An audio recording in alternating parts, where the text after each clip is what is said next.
umwanya w'amakuru ku buryo burambuye. Amakuru yo kuri uyu mugoroba tariki ya 4 Kanama umwaka w'2021 agiye kugaruka kuri izi ngingo z'ingenzi. Perezida wa Centrafrica Faustin Archange Touadera biteganijwe ko azagira uruzinduko rw'akazi mu Rwanda hejo kuwa 4 tariki ya 5 Kanama 2021. Naho umuryango uharanira inyungu z'abarokotse Jenoside Ibuka uramagana ishyirahamwe rivuga ko riharanira inyungu z'abarokotse Jenoside yakorewe Abatutsi ryitwa Igicumbi Voix des Rescapés du Génocide ryadutse ku mugabane w'Uburayi. Ni itsinda rimaze igihe kitari gito ryarayobotse umugambi wo gupfobya no guhakana Jenoside yakorewe Abatutsi, haba mu mvugo haba mu nyandiko, kuko bagiye bagaragara mu mvugo zeruye zishyigikira abapfobya n'abahakana Jenoside. Uyu munyamabanga nshingwabikorwa wa Ibuka turaza kumwumva ku buryo burambuye muri aya makuru. Mu ngingo z'ingenzi kandi hari ababyeyi bo mu karere ka Musanze batarasobanukirwa neza amasaha ndetse n'amabwiriza ajyanye no konsa umwana. Naho hanze y'imipaka y'u Rwanda, Jacob Zuma wigeze kuba perezida wa Afrika y'Epfo agiye kongera gusohoka muri gereza kuwa 2 cyumweru gitaha nibwo biteganijwe, ubwo azasubizwa mu rukiko mu rubanza rufitanye isano n'ibyaha bya ruswa. Mu gice cyahariwe ubuzima uyu munsi turabagezaho amoko atandukanye y'indwara ya depression. Mbaye ikaze mu makuru ku buryo burambuye mu kanya mugiye kugezwaho nanjye Charles Ruzindana.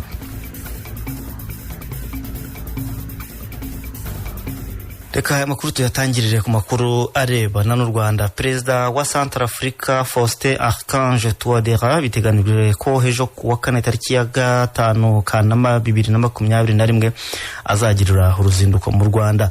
Amakuru aravuga ko mu ruzinduko rw'uyu nyakubahwa azagirana ibiganiro na Perezida wa Repubulika y'u Rwanda Paul Kagame, nyuma hagasinywa amasezerano hagati y'ibihugu byombi. N'uruzinduko rugamije gushimangira umubano usanzwe hagati y'ibi bihugu mu ngeri zirimo iz'umutekano ndetse n'ishoramari. Perezida Paul Kagame aheruka guhura na Touadera muri Mata muri uyu mwaka, ubwo bahuriraga muri Angola mu nama ya kabiri y'umuryango w'inama mpuzamahanga ku karere k'ibiyaga bigari ICGLR yigaga ku mutekano na politiki byo muri Repubulika ya Centrafrica yabaye muri Mata uyu mwaka. Mu kwezi k'Ukwakira 2019 Perezida Kagame yagiriye uruzinduko rw'akazi rw'umunsi umwe muri Repubulika ya Centrafrica rwasojwe ibihugu byombi bishyize umukono ku masezerano y'imikoranire mu bijyanye n'igisirikare, ubucukuzi bw'amabuye y'agaciro, peteroli no guteza imbere ishoramari ndetse n'ishyirwaho rya komisiyo ihuriweho n'impande zombi. Icyo gihe Perezida Paul Kagame yakiriwe ku meza na Faustin Archange Touadera, aho yanahawe umudari w'icyubahiro witwa Grand Croix de la Reconnaissance n'umuyobozi w'umujyi wa Bangui amushyikiriza urufunguzo rw'uwo mujyi nk'ikimenyetso cy'uko yagizwe umuturage w'icyubahiro wawo. Ibihugu byombi bifitanye amasezerano mu by'umutekano, ari nayo yahereweho u Rwanda rwohereza umutwe w'ingabo udasanzwe muri iki gihugu mu mpera z'umwaka ushize kugira ngo zunganire mu mutekano mu bihe bikomeye by'amatora nka kimwe mu bikorwa by'ingenzi mu kubaka igihugu kigendera ku mategeko. U Rwanda kandi ni kimwe mu bihugu bifite ingabo mu butumwa bwa Loni bwo kubungabunga amahoro muri Centrafrica MINUSMA. Archange Touadera agiye kuza mu Rwanda mu gihe guhera kuri uyu wa kabiri u Rwanda rwatangiye kohereza batayo igizwe n'izindi ngabo 750 zijya kunganira izisanzwe mu butumwa bw'amahoro bwa Loni. Mu yandi makuru, umuryango uharanira inyungu z'abarokotse Jenoside yakorewe Abatutsi mu Rwanda Ibuka wasohoye itangazo ryamagana ishyirahamwe rivuga ko riharanira inyungu z'abarokotse Jenoside yakorewe Abatutsi ryiyise Igicumbi Voix des Rescapés du Génocide. Ibuka ivuga ko iryo shyirahamwe ryadutse ku mugabane w'Uburayi mu ntangiriro z'ukwezi kwa Kanama ariko turimo, rikaba ngo rifite impamvu zitagamije guteza imbere abarokotse Jenoside yakorewe Abatutsi. Mu ngingo Ibuka itanga ivuga ko ririya shyirahamwe ryashyize imbere kandi zitari mu nyungu z'abarokotse Jenoside harimo izo y'isi za politiki, kudashyigikira ubunyarwanda, imyitwarire ndetse n'imvugo ihakana ikanapfobya Jenoside yakorewe Abatutsi, kwambura uwacitse ku icumu uburenganzira nk'undi munyarwanda ndetse n'ibindi. Navuganye n'umunyamabanga nshingwabikorwa wa Ibuka Naftali Ahishakiye atangira asobanura impamvu nyamukuru y'iri tangazo rya Ibuka ndetse n'uburyo Ibuka ifatira ishyirahamwe ryitwa Igicumbi Voix des Rescapés du Génocide. Iri tsinda ry'abantu bashinze iri shyirahamwe ni itsinda rimaze igihe kitari gito ryarayobotse umugambi wo gupfobya no guhakana Jenoside yakorewe Abatutsi, haba mu mvugo haba mu nyandiko, kuko bagiye bagaragara mu mvugo zeruye zishyigikira abapfobya n'abahakana jenoside, ariko bakaba n'itsinda ry'abantu beruye barwanya gahunda z'ubumwe n'ubwiyunge, ku buryo rero ibintu byinshi bagiye bagaragaramo ibikorwa babanje gukora.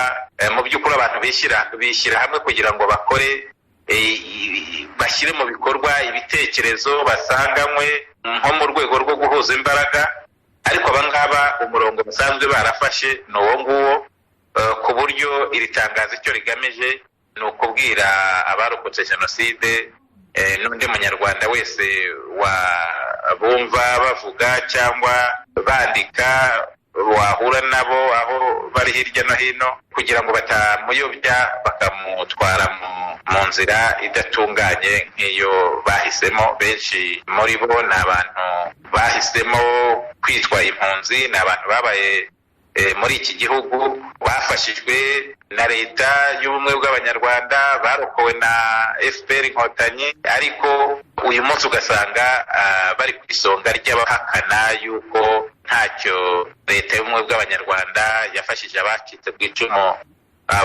icumu. Ni abantu mbese biyemeje kuba indashima, ku buryo uwabaha amatwi bamuyobye. Mu itangazo ryanyu nkayibuka hari aho muvuga ko mwitegereje mugasanga ririya shyirahamwe ari ishyaka rya politiki, ariko ngo ryitwaza amateka ya jenoside yakorewe abatutsi kubera inyungu za politiki. Nk'uko ubivuga nibyo, hari aho tubigaragaza ibyo, cyane cyane nk'uko nabivugaga, tubishingira ku bikorwa basanzwe bakora, ku nyandiko basanzwe bandika, bitwara bakanakorana n'abandi banyuze iyo nzira mbi yo gukora politike pfobya ihakana jenoside yakorewe abatutsi, ku buryo rero dusanga ari ukuyobya uburari kuvuga ngo nishyirahamwe bakaritwerera ngo rizashyigikira abarokotse jenoside yakorewe abatutsi. Ntaho bihuriye ibyo bavuga, ibyandikwa nabo nko mu ntego zabo, ntaho bihuriye n'ikibari ku mutima, ntaho bihuriye n'ibyo basanzwe bakora, ntaho bihuriye yewe n'ibyo bazakora, kuko niwo murongo bafashe. Ikindi rero ni uko ari ishyirahamwe risa nk'aho rigaragaye cyane nyuma y'imyaka 27 jenoside yakorewe abatutsi mu Rwanda ihagaritswe. Mwebwe muravuga ko ari abantu bamaze igihe, kuki muri iyi myaka 27 aribwo batangiye kuzamuka ndetse mukaba mwanagize hanze itangazo ryamagana imikorere yaryo? Mu by'ukuri hari izindi nyandiko bagiye bakora nk'abantu ku giti cyabo bihuje, bakandika ibintu by'ibinyoma, bagasebya ubuyobozi bw'igihugu, bagasebya abarokotse jenoside yakorewe abatutsi. Hanyuma umuryango Ibuka, haba mu itangazamakuru, abantu tukabamagana, tukavuga ko, tukagaragaza yuko ibyo bavuga atari byo. Niyo mpamvu uyu munsi twabamaganye nk'ishyirahamwe, kugira ngo hatazagira undi uyoba agateshuka mu nzira mbi bahise. Turabashimiye cyane nyakubahwa Yesu, murakoze cyane. Murakoze namwe.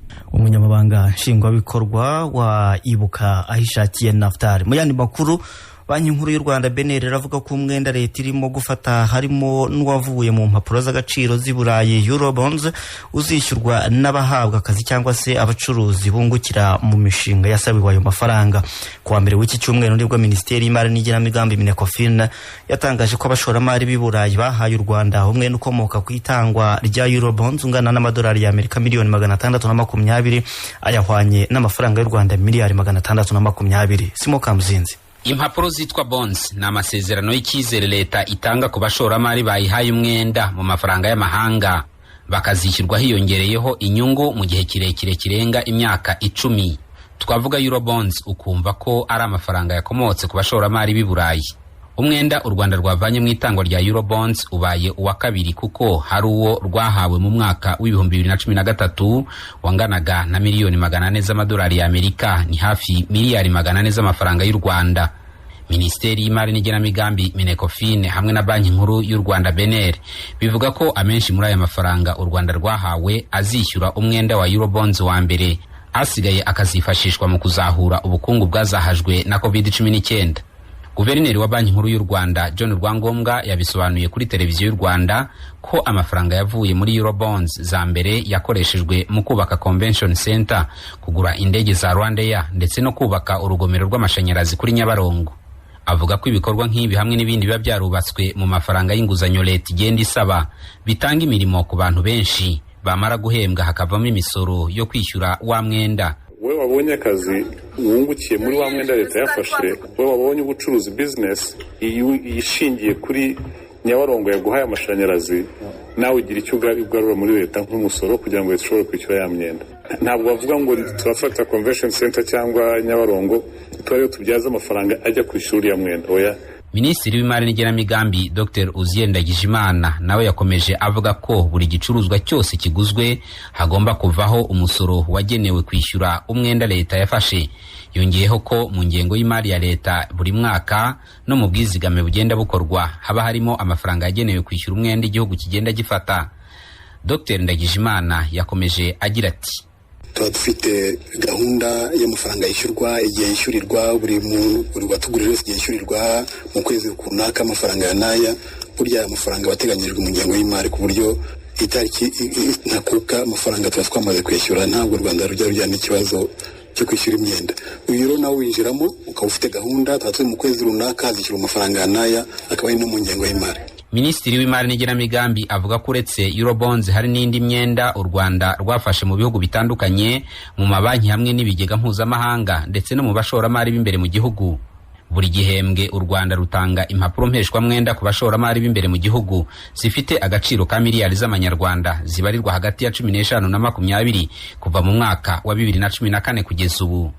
Minecofin ivuga ko impapuro z'agaciro nshya u Rwanda rwatanze i Burayi zitabiriwe n'abashoramari benshi ku buryo ayo bashakaga gutanga yikubye hafi inshuro 3 ayo leta yifuzaga, kuko bagejeje kuri miliyari 1 na miliyoni 600 z'amadolari ya Amerika.